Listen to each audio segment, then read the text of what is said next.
Imagine waking up every morning with a weight on your shoulders. Not a physical chain, but a financial one. Debt has a way of creeping into our lives, promising short-term relief, but often leading to long-term struggle. Welcome to our channel. Today we're diving into a topic that can revolutionize your understanding of financial freedom: the striking comparison between debt and slavery. Chapter 1: Debt and Slavery. Debt and slavery, two words that carry the weight of history and the burden of modern life. But what do they really mean for us today? Slavery, in its brutal historical context, was the ultimate form of human exploitation. People were bought, sold, and forced to work against their will. Their lives were not their own.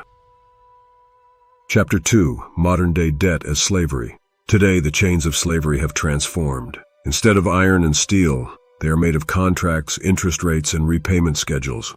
Over 80% of Americans are in debt, trapped in a cycle that feels impossible to escape. But is there hope? Absolutely. Understanding the similarities between debt and historical slavery can empower us to break free. Knowledge is the key. Financial literacy is our weapon. By learning how to budget, save, and invest, we can start to dismantle the chains of debt. It's not easy, but every step forward is a step towards freedom. Imagine the feeling of being debt-free. No more sleepless nights worrying about bills. The ability to dream, plan, and live without financial fear. This is the new freedom we must strive for. Chapter 3: The Burden of Multiple Debts. Owning multiple things with debt is like having multiple bosses. Each debt demands a piece of your time, your energy, and your peace of mind. Now imagine a situation in your own life where you're working tirelessly, but it feels like you're working for free. How would that make you feel? Just as slaves were forced to labor for their masters, those in debt labor for their creditors. Every new debt adds another layer of obligation, another boss dictating how you spend your time and money. Chapter 4: The Allure of Immediate Gratification. Why do we put ourselves in this situation? Part of it is the allure of immediate gratification. The promise of buy now, pay later can be hard to resist. But without proper financial education, we fall into the trap of spending beyond our means. Why aren't we taught about this earlier? Financial literacy is often overlooked in our education system. Schools teach us many things, but managing personal finances is rarely one of them. This leaves us unprepared to handle money wisely as adults. Chapter 5: The Profit Motive of Creditors. Creditors profit from our debt. The longer we remain indebted, the more interest we pay, feeding the profits of banks and credit card companies. Interest payments generate massive revenue for banks and credit card companies. They thrive on our indebtedness, creating a system where it's easy to borrow but hard to repay. You can think of this as modern-day slavery. Understanding this dynamic can motivate us to break free from their control. Chapter 6: Historical Drivers of Slavery. Why was slavery prevalent in history? Slavery was driven by the need for cheap, controlled labor. It was an economic system that benefited the few at the expense of the many. Human lives were used to maximize profit, much like our modern society with the weapon of debt. History teaches us that no system of oppression is permanent. Slavery, in its most brutal forms, was challenged and eventually abolished in many parts of the world. This was possible because people believed in the possibility of freedom and fought tirelessly for it. In the same spirit, we can challenge the modern shackles of debt. Financial freedom is not a distant dream but a reachable goal. By taking deliberate steps and making informed choices, we can reclaim our financial independence.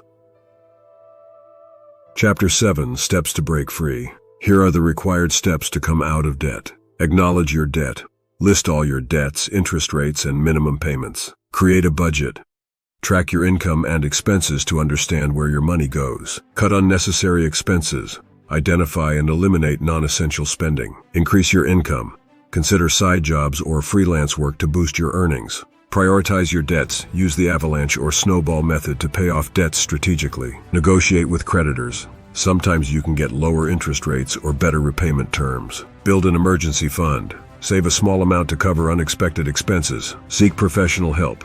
If overwhelmed, consult a financial advisor or credit counselor. Chapter 8: Consequences of Debt.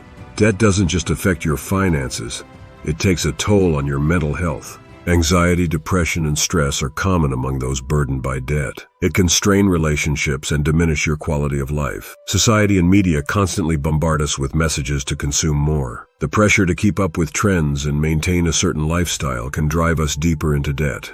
It's crucial to recognize these influences and make conscious financial choices. Chapter 9. Breaking the debt cycle. One of the biggest traps is the debt cycle, using new debt to pay off old debt. This cycle can feel never-ending, with interest and fees accumulating faster than repayments. Debt can delay or prevent important life goals, such as buying a home, saving for retirement, or funding your child's education.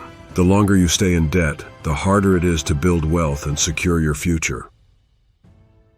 Chapter 10. Achieving financial discipline. Developing financial discipline is key. Use budgeting tools to track your expenses, avoid impulsive purchases, and stick to a financial plan. Remember, every small step counts. Many have walked the path to financial freedom. Hearing their stories can inspire and motivate you. They prove that with dedication and smart strategies, it's possible to overcome even the most daunting debt. Chapter 11. Seeking knowledge and support. Some financial institutions offer educational resources and programs to help you manage debt. Take advantage of these tools to educate yourself and make informed decisions. An emergency fund is a safety net that prevents you from relying on credit during unexpected events. Aim to save at least 3 to 6 months' worth of expenses. Chapter 12. Advice for those not yet in debt. For those not yet in the debt trap or in the early stages of debt, here's some advice to help you stay on the right path. Live within your means. Avoid the temptation to spend more than you earn. Build an emergency fund. Save at least 3 to 6 months' worth of expenses to cover unexpected costs. Use credit wisely. Only borrow what you can afford to pay back. Avoid high-interest debt and unnecessary credit card usage. Educate yourself. Invest time in learning about personal finance. Knowledge is your best defense against falling into debt. Plan for the future. Set financial goals and work towards them.